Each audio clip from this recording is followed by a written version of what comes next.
Hey everybody, I'm Logan Alec. I'm a CPA. I own Choice Tax Relief. We help folks who have significant tax debt. We help folks who have unfiled tax returns for several years. We get them discreetly back in compliance. And today I'm answering the question of, does a pending amended return preclude you from filing a future year's tax return? So let's get into the question here.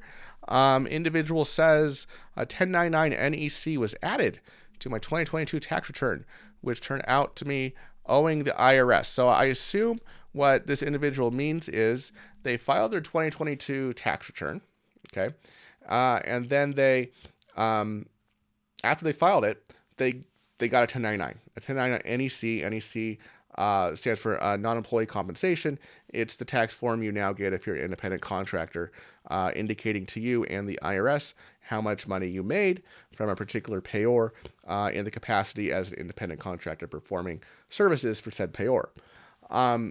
So I assume that he got this 1099 after he filed his return. And so what did he do? Well, he did the right thing.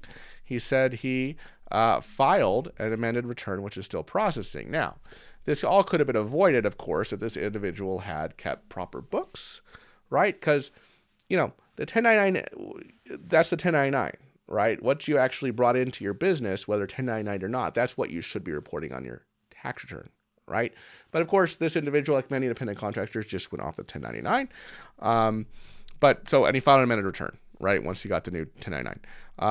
And then he says, my tax professional made a major mistake on my tax return. I worked one job W-2 and my 3 kids claimed that's all should have been on my tax return. Okay, so it sounds like in addition to the 1099 he got after he filed the return, I guess he also noticed at that point as he was amending the return that his tax professional maybe didn't put a W-2 on there and didn't claim his 3 kids. I don't know. But there's other issues with the return.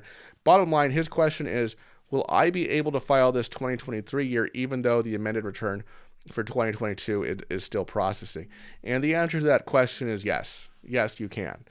There's nothing that says that if the previous year is being amended and it's in the process of being amended, you can't file the subsequent year. Now, there are some things from the previous year, even older years, that could affect the current year's tax return, such as carryovers, capital loss carryovers, passive activity loss carryforwards, foreign tax credit carryover. There's all these different kinds of carryovers. But in this situation, I'm not sure. I would assume this individual doesn't have, maybe a terribly complex situation like that. So, that's the answer, right? Yes, you can still file this year's return even if you have a pending return from the previous year. But keep in mind that sometimes, for some taxpayers, previous years can affect the current tax year. So you want to keep that in mind as you're preparing the current tax year's return, obviously. All right, folks, thanks so much for watching a brief video today. If you need help with your back taxes or filing back tax returns, give us a call at Choice Tax Relief, 866-8000-TAX. Or you can visit us at choicetaxrelief.com, fill out the form or book a free consultation there, and we will talk to you. I have some other videos here on the left-hand side of your screen for your viewing pleasure, and I'll see you in the next one, folks. Bye-bye.